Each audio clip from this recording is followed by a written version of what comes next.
What do I know? I know that if we aren't in our right place, it's really hard to do our right work. That's true. And I know that we're supposed to set up right next to this really tall pine tree. That's true. So whatever the session is supposed to be about, it has to do with the pine tree. So let's try and keep that as part of our foundational frame of reference. That's very helpful. Ready when you are. Ready.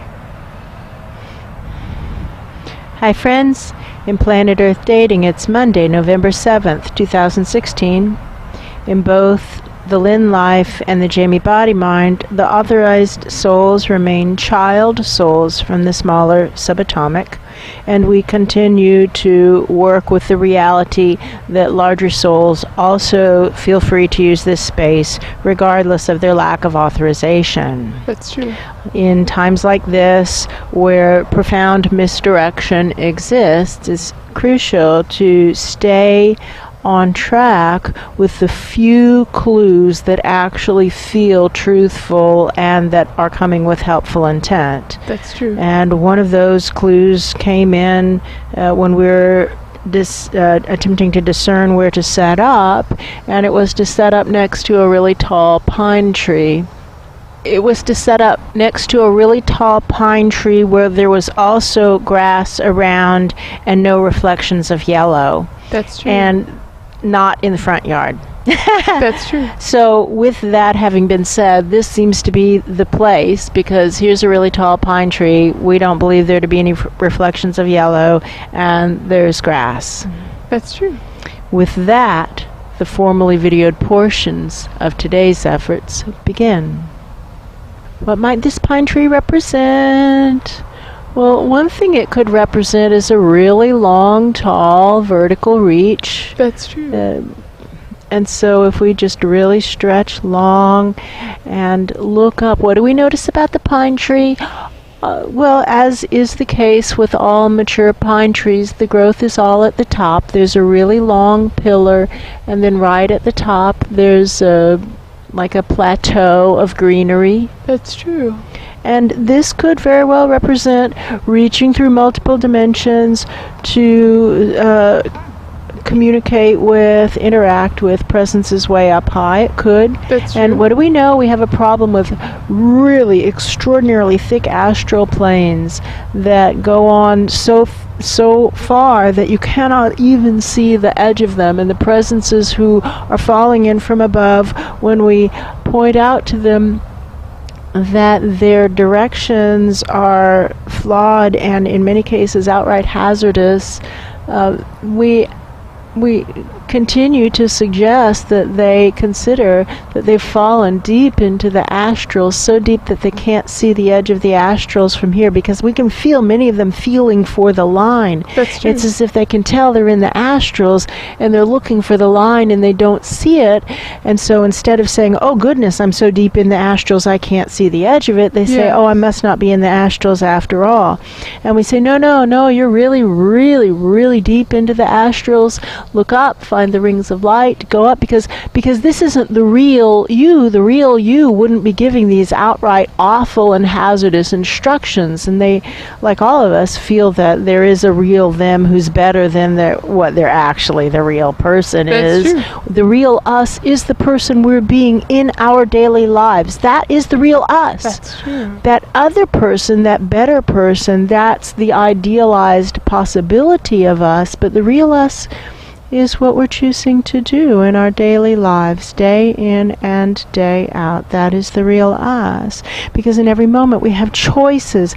Either do that thing that's right in front of us to do, that thing that calls us into our greatness, that's usually excruciatingly difficult and painful and scary. That's true. Or do anything else. Anything else. Do what we're supposed to do, or anything else. That's the foundational choice in every moment. So to you presences, we say, that which is in front of you to do right now is probably to look up, find the rings of light, and just keep going up through them until you actually get out of the astrals for real, not for pretend. It's so far up there. It's like, it would be like an ant crawling up this pine tree to the That's very true. top where the greenery actually is. That's true. But many of them don't seem to want to go. I'd say, well, certainly less than 10% of them left just now. That's true. Less than 5%, Maybe less than 5%. maybe less than 3%. Maybe less than 3%. All right, so to the 97% who remain, we say there's an exciting opportunity tomorrow. Tomorrow in North America, there's a major election. That's true. And the only thing that's necessary for evil to triumph is for good people to do nothing. That's true. And do you consider yourself good people? Yes, I think actually all of them I think say yes. very I'm a good strongly, I'm a person. good person. And do you have a sense that you're watching kind of like a reality show in this dimension here where these where these host bodies are operating, be they physical or non-physical? That this is some kind of reality show? Feel lots of nodding. And is good TV predictable or unpredictable? They all seem to agree that good TV is unpredictable. So, if the Republicans win the House, the Senate, and the presidency, the outcome seems to be very predictable. It's just a predictable, there's not going to be much unpredictability, would you agree? The Republican agenda is going to be carried out, right? There's no checks and balances. The judiciary is fully paid for. So there's no checks, and the media is fully paid for. The Republican agenda will be carried out. Would you agree? I feel agreement from viewers all up and down.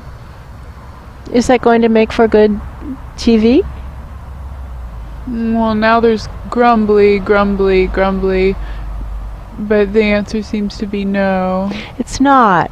And Hillary, while probably every bit as corrupt as everybody else, there's an element of unpredictability there. What would Hillary do, right? I think that she's as corrupt as everybody else. That's true.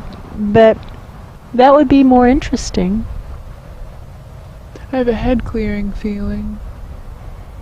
The only thing that's necessary for boredom to triumph is for good people to do nothing. It's much clearer in the head. It is much quieter. Now really, friends, look up. Find the rings of light. And go up. Get out of the astrals. You've fallen deep into the astrals. Something's happened. I don't know what happened. We don't know what happened, but something happened. Because good people like you are deep in the astrals, and you aren't helping, and in many cases you're actively hurting. That's true. And so just look up. Find the rings of light. Go up. And if you want to make for good TV, then put something unpredictable in the power seat. That's true. They're saying, what do you know? We know from looking at certain images that Obama doesn't think there's any way of avoiding the worst possible outcome. That's true. And he doesn't think there's anything that anyone can do to avoid the worst possible outcome. And somebody's saying, what do you mean?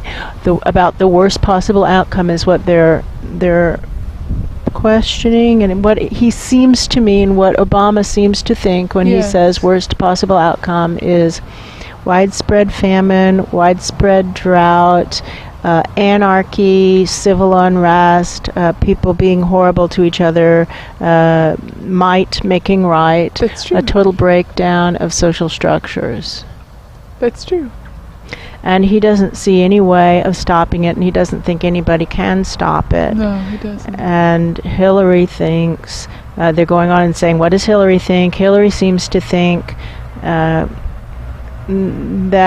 she doesn't know anybody more capable than she is, and that may very well be true, that there isn't anybody more capable than she is. Yeah. And she doesn't think that, she knows that she doesn't currently know how to solve this problem, but she says, just give me a chance. Just give me a chance. Give me the seat, and maybe there's no way that we can stop this, but maybe there's a way. Yes, that's true. It would make for better theater.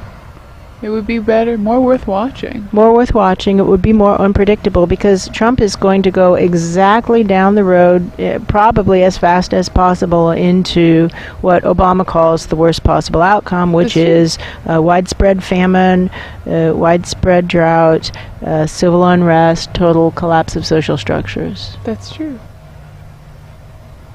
It's very quiet now. Let's draw up presences from the smaller subatomic who are trying to get up to the light. We can give them safe passage as best we can through as much of us as we can, and at least we'll give them a boost up. We're at least giving them a boost up, and we can't guarantee safety. Actually, we can't. We can't guarantee safety because we get shot at all the time. That's true. In the last overnight, the trees were threatened with lightning strikes. That's true. If they participated in clearing presences from the smaller subatomic. That's true. All of the trees in this whole area, as best I can tell, have been threatened with being hit by lightning from above if they participate in clearing presences from the smaller subatomic into the larger levels. Those presences up there say, if you do it, we will kill you with lightning. And they might be able to because they can break things. That's true. So that's valid. We get it. So we say to the grasses, look, the trees are really being bullied, but how do you feel about lightning strikes? I don't feel afraid of lightning strikes. It's like, good luck killing grasses with lightning strikes. That's true. Grass fires burn, and in a week it's sprouting again. That's true. So to the grasses, say, would you like to try to do something that it's not safe for the trees to do? And to join us in being channels or conduits or tubes or tunnels through which smaller subatomic presences can travel to go to the light. Just pass through this dimension, in other words, to get to larger and less dense dimensions. That's true. Very few. A couple. Not overwhelmingly willing. They all seem to be standing back and nudging each other and saying, you go first, you go first. Oh, goodness gracious. We can do it. Could do it. Everybody's such a coward. That's true. Somebody's saying, well, what if they strike you with lightning? Well, you know what? Then we will transcend this dimension. That's true. Whatever. We're all going to die. I'm starting to think sure that we're already dead. We're already dead. That That's this is a shared collective fantasy. This is an astral dimension. That some event of mass death happened. That's true. And we probably felt weird about it, but didn't want to act uncool. We as a collective, each individual, not wanting to say, do you feel weird? Do you think maybe we all died? Yeah, because that sounds crazy. Yeah, that's true. Nobody wanting to take that risk, and therefore then we don't notice it. That's true. And it could have been a couple years ago. That's true. Because and somebody's saying, and why do you say a couple years ago? Because that's when distortions of reality started to get out of hand. Yes, that's true. And since then, the things that have been playing out on the world stage don't seem real. That's true.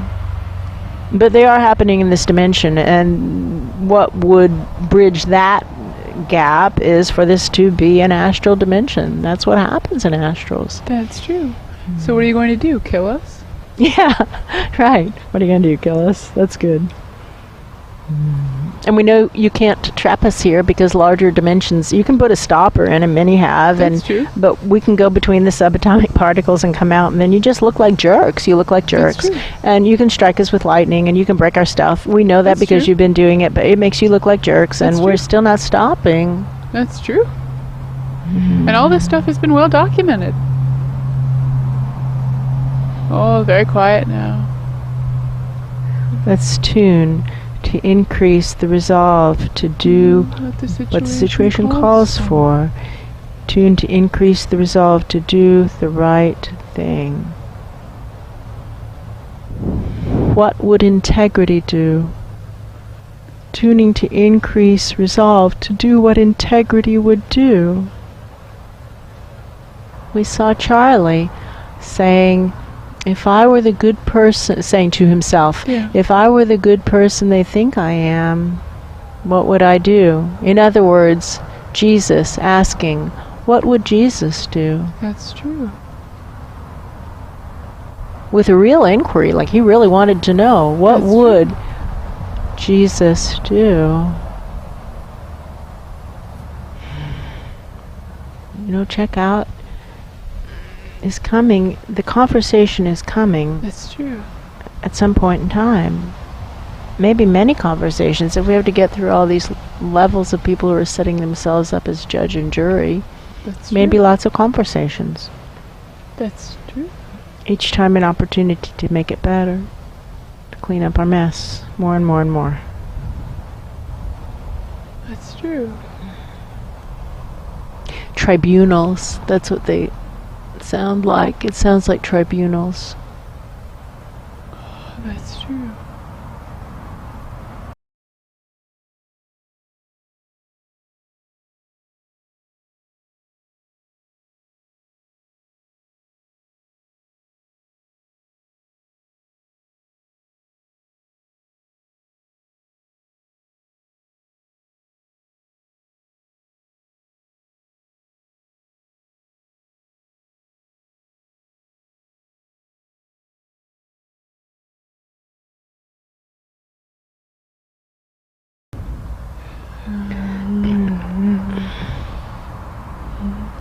Including the emissions for the month of November, start to finish.